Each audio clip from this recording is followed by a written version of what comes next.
Welcome back, everyone, to a very special, and I anticipate, very charged episode of our podcast. Today, we're tackling a topic that's been on everyone's minds in Kansas City for, well, forever, it seems. The Kansas City Police Department. With me, I have Vincent, a passionate community advocate, and Alice, a decorated retired officer from the very same KCPD. No doubt we're going to hear two very different sides of this coin, and I'm ready for it. Vincent, let's just jump right in. Your take on the KCPD. My take, Ingo? My take is that the KCPD is a broken institution, riddled with corruption and a culture of brutality that disproportionately harms our black and brown communities. It's not a secret, it's a fact that people live with every single day. We see the videos, we read the reports, we hear the stories from families whose lives have been shattered. They talk about serving and protecting, but for who? Because it certainly doesn't feel like it's for everyone in this city. Vincent, that's a broad generalization, and frankly, it's insulting to the thousands of good men and women who put their lives on the line every single day for this city. I spent 30 years on the force. 30 years. I saw firsthand the dedication, the sacrifice, the impossible situations officers are thrown into.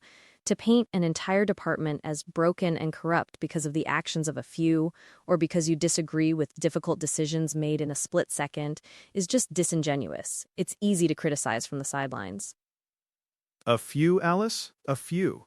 When the department consistently has higher rates of use of force incidents compared to other similarly sized cities, when there are repeated lawsuits, when there's a consistent pattern of civilian complaints that seemingly go nowhere, that's not a few. That's a systemic issue.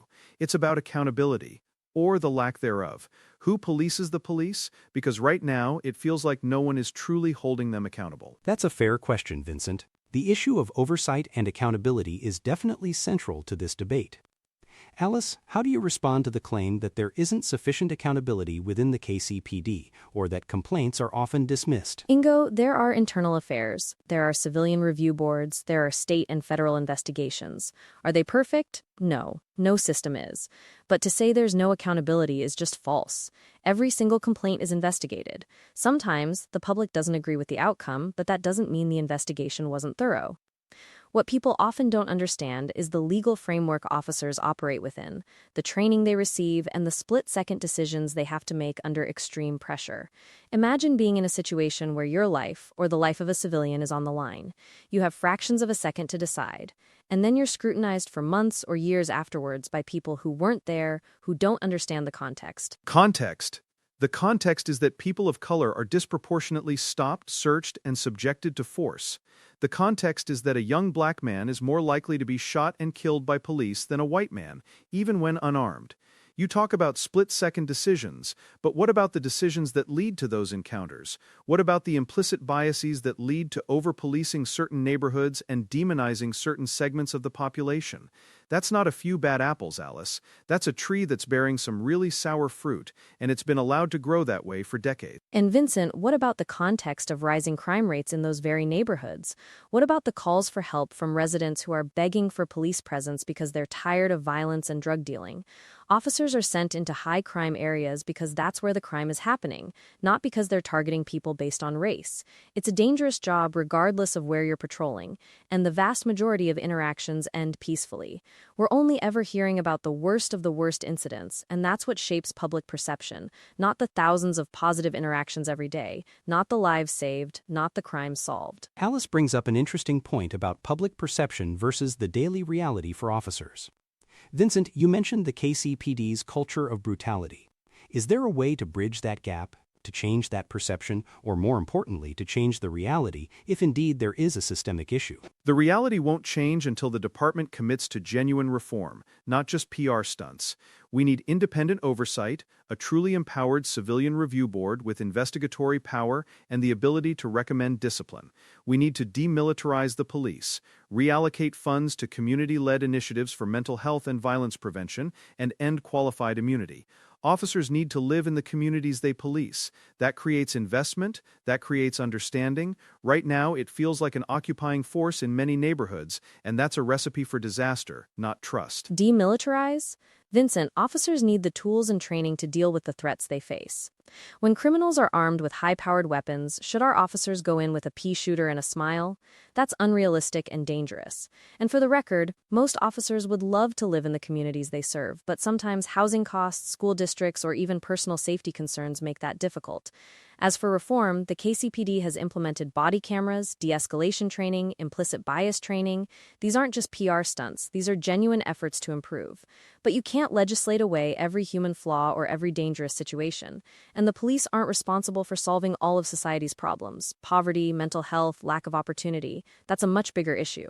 But the police are often the first and sometimes only point of contact for many of these social issues, and they're often not equipped or trained for it. That's why reallocation of funds, as I said, is crucial.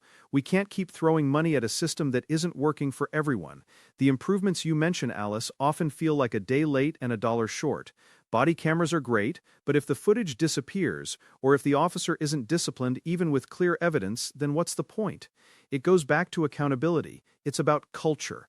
A culture that protects its own over the citizens it's supposed to protect. So, Vincent, you're suggesting a fundamental shift in how policing is conceived and funded, moving beyond simply reforming the existing structures. Alice, do you see any merit in these more radical proposals, or do you believe they would undermine law enforcement's ability to maintain order? I think some of these proposals, while well-intentioned, could lead to chaos. Imagine a city without a robust, well-funded police force. Who responds when there's a shooting, a robbery, a domestic disturbance? Social workers aren't equipped for those situations. There's a balance. We absolutely need to address underlying social issues, and police can be part of that solution through community engagement programs. But you cannot remove the core function of law enforcement. What Vincent calls a culture that protects its own is often a necessary camaraderie, a bond forged in extreme danger. Officers rely on each other. It's a very tight-knit community for a reason. That camaraderie often turns into a blue wall of silence, Alice, where misconduct is covered up, where whistleblowers are ostracized, where victims are dismissed. It's a double-edged sword, and right now the sharpest edge is cutting deep into the trust of the community. We're not asking for no police. We're asking for police who are truly part of the community, not separate from it, not above it. Police who are transparent, accountable, and who prioritize de-escalation and preserving life over escalating force. That's not radical, that's just basic human decency and effective public safety. But that's what the vast majority of officers strive for, Vincent. Every officer I knew, and certainly myself, wanted to go home at the end of their shift, and they wanted the people they interacted with to go home too. The job is inherently confrontational sometimes. You are dealing with people often at their worst, and when things go wrong, it's tragic. But it doesn't mean the entire institution is rotten. It means we have a tough, complex job, and we need support, not constant condemnation. And frankly, the constant demonization makes it harder to recruit good people into the force, which just exacerbates the very problems you're complaining about. That's a very human angle, Alice. The impact of public perception on the police force itself. Vincent, on the other hand, is highlighting a fundamental erosion of trust from the community's perspective. It seems like both sides feel like they're under attack, in a way. So, if we were to look for common ground, if there is any, where could we even begin to mend this relationship between the KCPD and the communities they serve in Kansas City? Common ground starts with acknowledgement. The KCPD needs to acknowledge its past mistakes, its historical role in perpetuating harm, and genuinely apologize. Not just platitudes, but real, tangible steps towards reconciliation and repair. That means listening to community voices, not just paying lip service, but actually implementing their recommendations. It means prosecuting officers who commit crimes, transparently. Until that happens, it's just going to be more of the same, and the cycle of distrust and anger will continue. Acknowledgement is a two-way street, Vincent. The public also needs to acknowledge the immense pressures and dangers officers face, the good work they do, and stop painting every officer with the same brush. We all want a safer city. We all want justice, but demanding perfection from imperfect human beings in incredibly difficult roles is unrealistic.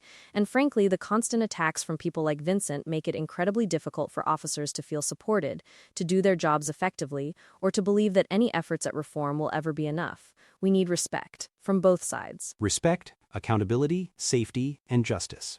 It sounds like everyone wants the same outcomes, even if their paths to get there are radically different. This has been a truly impassioned and, at times, difficult discussion, but an incredibly important one for Kansas City. Vincent, Alice, thank you both for your candor and for bringing such strong viewpoints to the table. It's clear this conversation is far from over. And to our listeners, thank you for tuning in to this heated debate on the Kansas City